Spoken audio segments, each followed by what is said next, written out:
Welcome to the Restaurant Roadmap Snapshots. Our topic today, working with vendors to see if you can get great deals that you can help your bottom line and pass on great value to your guests as well. So with us, Chef Eric, how are you today?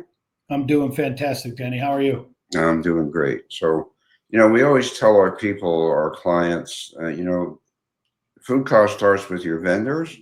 It also starts at your back door. And we have these people that, they shop different vendors, they do all that kind of stuff. And I think we would both agree, and I'm going to ask you to kind of expound on this. It all gets down to creating really great vendor relationships and great partnerships. So, what would you say about that? I agree 100%. I think, you have to know your rep has to know you, your rep has to know your business, because if not, there might be something that they can see that you're not able to see. You don't have the visibility that they have on products. All of these mainline distributors have these fresh to frozen products, right?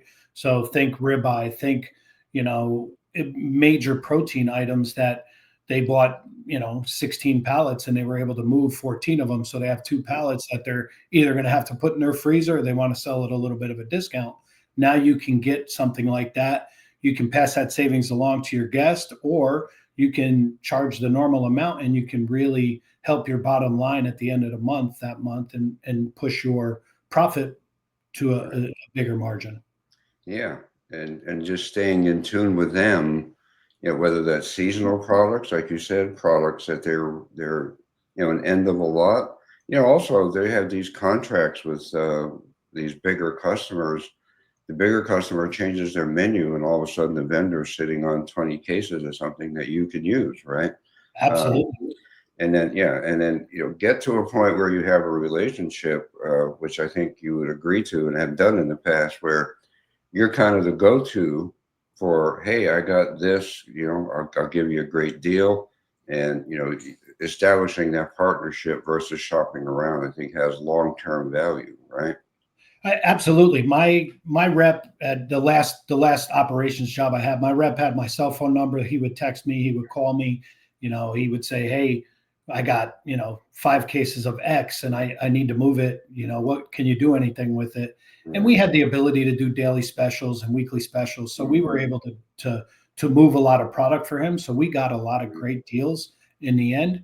And what happens is your guests, that stale menu that you have and it's stagnant because you're not printing menus every 3 months, Right. it it really helps them. They're in tune with it, right? They want to go, hey, what do you got on special this week? What are you going to have this weekend? All of those things, and it piques their interest, and they really want to come back in and have a good time. Yeah, So yeah. There's a lot of times these, the vendors, your reps, that they may be running a contest, right? They want to use to sell something. And if they know they can come to you, you're helping them, you're getting a great deal.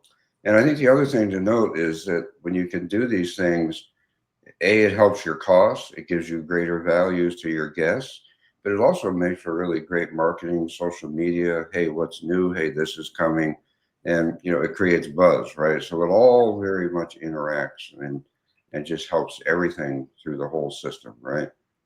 yeah. So on the flip side, I know we've been talking about food a lot here. So on the flip side, from the alcohol aspect of it, I know those reps, they come in every week and they're trying to sell you case deals and Right. this and that and big bottle deals. You got to be careful with that, because I've seen liquor rooms with, Yeah. 12-month old cases of wine that Yeah. somebody bought because they got a good deal on it. Yeah. Just because you get a good deal on a case of wine, you know, doesn't mean it's going to move. So if it's got a good deal, look at why and look at how, and make Yeah. sure that you're using your menu to judge what you can move behind the bar as well. Yeah. Wine pairings are a big deal. Those early cocktails, the happy Right. hour cocktails, when they come in and they want to offer you a case of whiskey at a great price, get with your bartenders, get with your bar manager, and make sure that they know what they're going to do with that product before we bring it in. Yeah. Yeah, and make sure you can move it all because we use, as you said, we've done work with clients where they have a bottle of one thing that's been there for 10 years because the salesman sold them on doing a promotion, right? And it's like, okay, Absolutely. what do I do with the rest of it, right? So, yeah. So how do you maintain solid vendor relations in your experience? It was just conversations and working with the person. You know, they're just like us, right? They have a family, they're working, they want to make money, right? So you work together, you figure out what works best for the two of you, and you have a symbiotic relationship. There's synergy there. You really work through it, and you know, it just comes back to being a decent human being, right? They're your Yeah, guest that comes through the back door just as much yeah, as you have the guests that come through the front door. yeah. Yeah.